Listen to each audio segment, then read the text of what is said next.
The Legend of the Tartaro, the Basque Cyclops. From Basque Legends, public domain reading, circa 1879.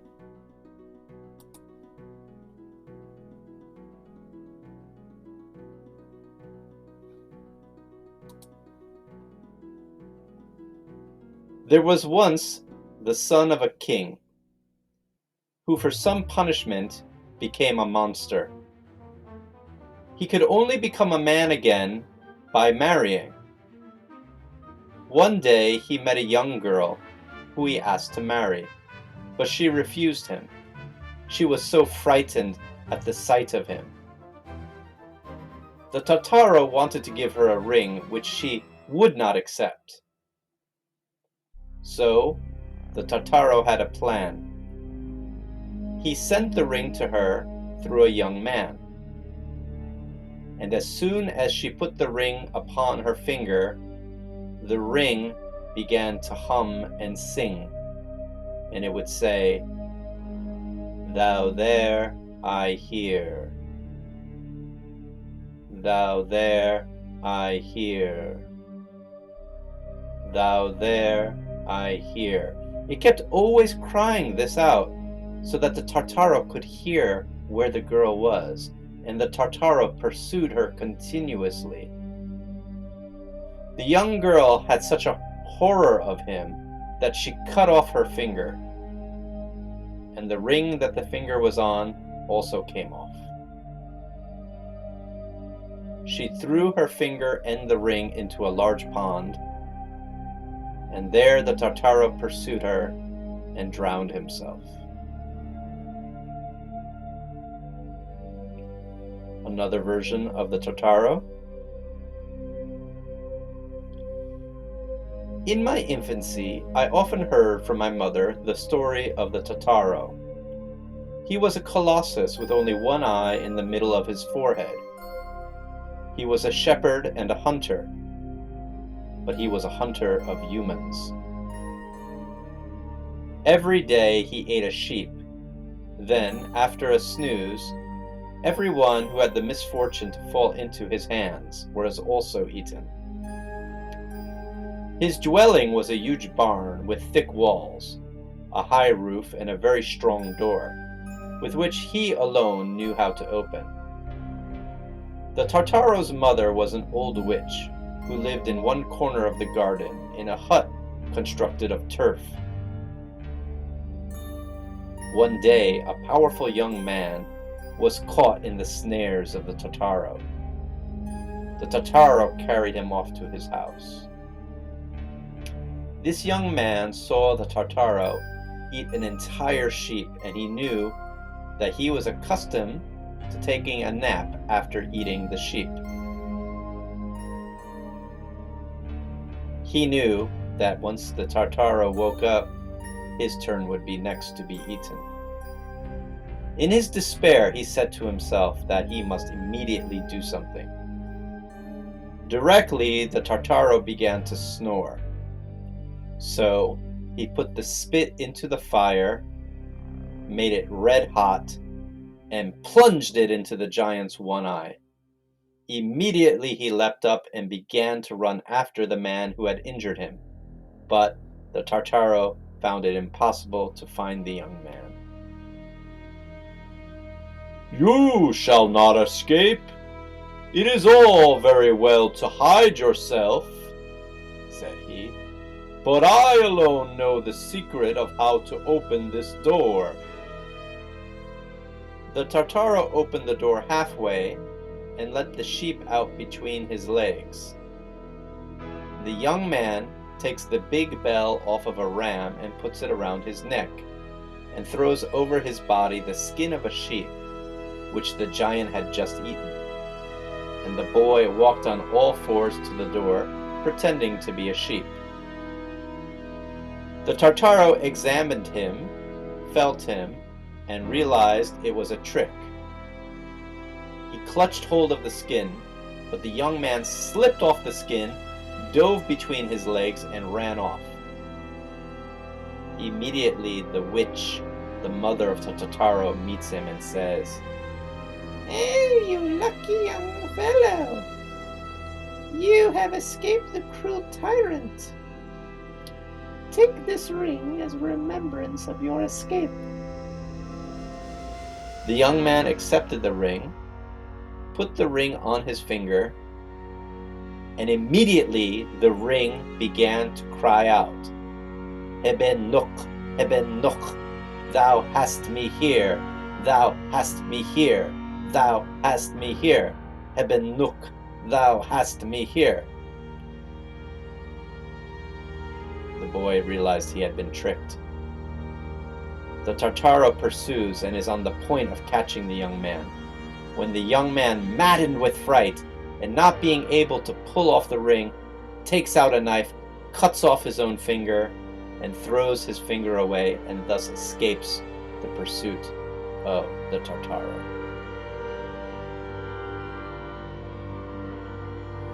In other versions of this story, the young man goes into the forest with some pigs, meets the Tartaro there, is carried by him home, blinds him with the red-hot spit, and escapes by letting himself down through a garret window. The Tartaro pursues, guided by his ring, which at last he throws to the young man to put on. When it cries out as above, the young man cuts off his finger and throws it down a precipice or into a bog, where the ring still cries out. The Tartaro, still following, is dashed to pieces and drowned.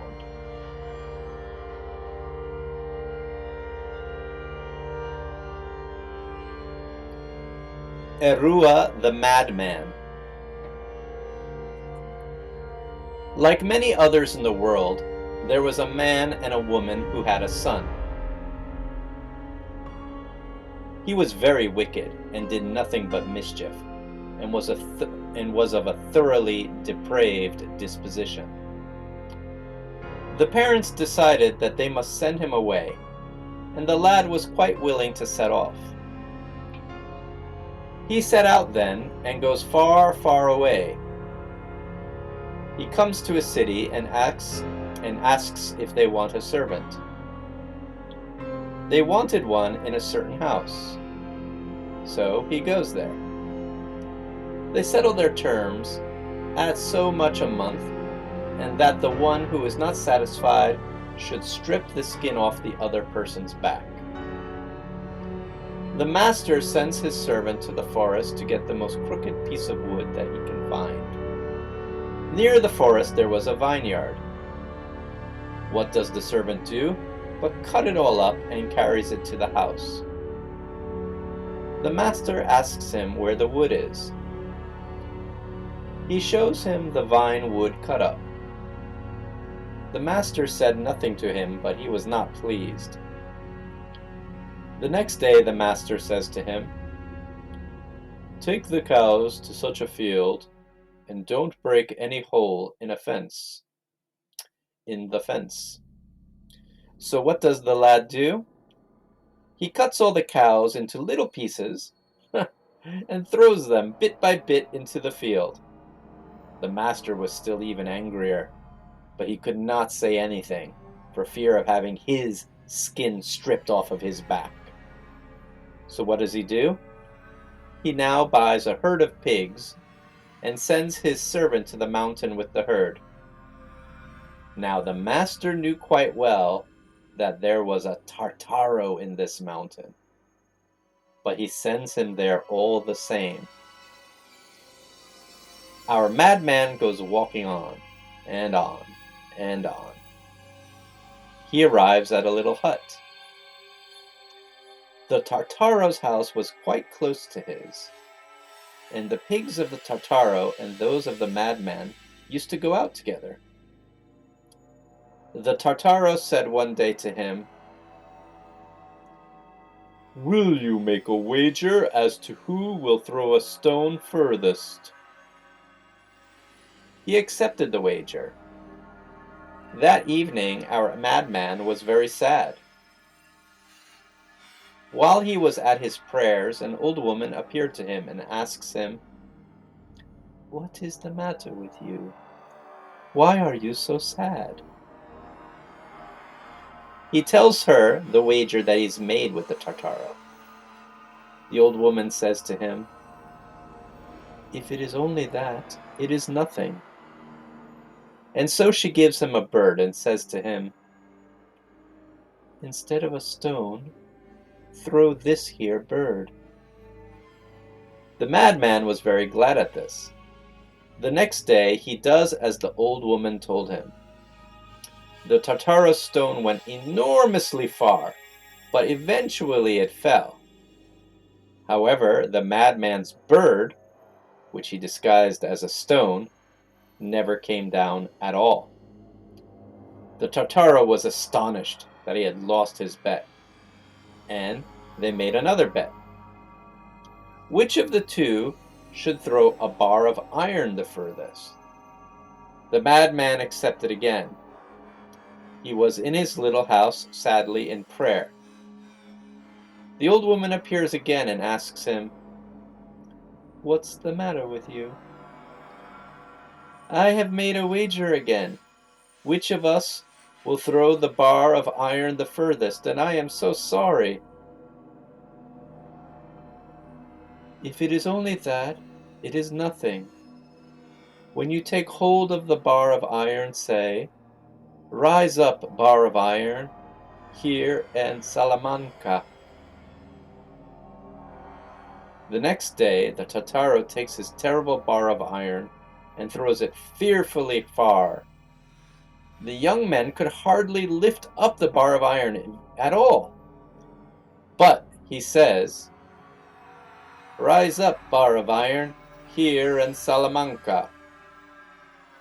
And when the Tartaro heard that, he cried out, "Ah! I give up the wager. You have won." And he takes the bar of iron away from him. "My father and my mother live at Salamanca. Do not throw, I beg of you, I implore you, for you will crush them." Our madman goes away, quite happy. The Tartaro says to him again, "I will put up the biggest oak in the forest, and you pull up another oak." The madman says yes, and the later it grew in the day, the sadder he became, realizing this was impossible. He was at his prayers when the old woman comes to him again and says to him, "What's the matter with you?" He tells her the wager he has made with the Tartaro and how he will pull up an oak tree. The old woman gives him 3 balls of thread and tells him to begin and tie them to all the oaks of the forest. The next day, the Tartaro pulls up an oak, an enormously huge one, and the madman begins to tie and tie and tie. The Tartaro asks him, "What are you doing that for?" And the madman says, "You pulled up one, but I have pulled up all of these trees." The Tartaro then replied, "No, no, no! What shall I do to fatten my pigs with, if we have no acorns? You have won the wager." The Tartaro did not know what to think about it, and saw that he had found one person who was cleverer than himself. And so he asks him if he will come and spend the night at his house. The madman says yes. He goes to bed then with the Tartaro, but he knew that there was a dead man under the bed. When the Tartaro was asleep, what does the madman do? He places the dead man by the Tartaro's side and gets under the bed himself. In the middle of the night,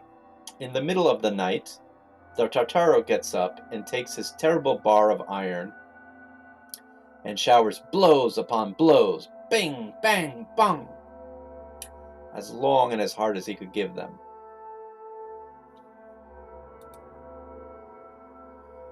The Tartaro then gets up as usual and goes to see his pigs. And the madman also comes out from under the bed, and he goes to see the pigs as well. The Tartaro is quite astounded to see him coming and does not know what to think of it. He says to himself that he has to do with a person cleverer than he. But he asks him if he had slept well. He answered, "Yes, very well, and I only felt a few fleas bite me." The Tartaro was shocked, thinking his iron was merely the strength of a flea to this madman. Their pigs had gotten mixed, and as they were fat, he had to separate them in order to go away with his. The Tartaro asked the madman what mark his pigs had to differentiate them. The madman says to him, "Mine have some of them 1 mark, and some of them have 2 marks." They set to work to look at them, and they all had the same marks. Our madman goes off then with all of the hogs, his and the Tartaro's. He goes walking on and on with all the pigs. He comes to a town where it was just market day and sells all of the pigs except for 2, keeping, however, all of their tails, which he put into his pockets. However, he knew he had deceived the Tartaro and was always in fear of the Tartaro. He sees him coming down the mountain. He kills one of his hogs and puts the entrails in his own bosom under his waistcoat. There was a group of men near the road, and as he passed them, he took out his knife and stabs it into his chest, and takes out the pig's bowels, and our madman begins to run very much faster than before, with his pig in front of him. When the Tartaro comes up to these men, he asks if they had seen such a man. "Yes, yes, he was running fast, and in order to go faster there, he just stabbed himself and threw away his intestines and his bowels, and by doing that, he went even faster." The Tartaro, too, in order to go faster, thrust his knife into his body, removing his bowels, but instead of running faster, the Tartaro just killed himself.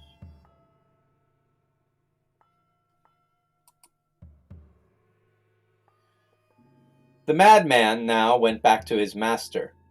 Near the house there was a marsh quite full of mud. He put his live pig into it, and all their tails as well. He enters the house and says to his master that he is there with his pigs. The master is surprised. He asks him, "Where are the pigs then?" He says to him, "They have gone into the mud. They were so tired." So both go out and begin to get the real pigs out. And between the two, they pull it out very well. They try to do the same thing with the others, but they kept pulling out nothing but their tails. The madman then says, "You see how fat they are. That is why their tails have come out alone." He sends the servant to fetch the spade and the hoe. Instead of bringing them, he begins to beat the mistress. Whack, whack, and he cries to the master, "One or both?" The master says to him, "Both, both." And then he beats the servant maid almost to pieces. He goes then to the master, taking with him the spade and the hoe, and he sets to beating him with the spade and the hoe until he can no longer defend himself. And then he thrashes the skin off of his back and takes the pig and goes off home to his father and mother, and as he lived well, he died well too.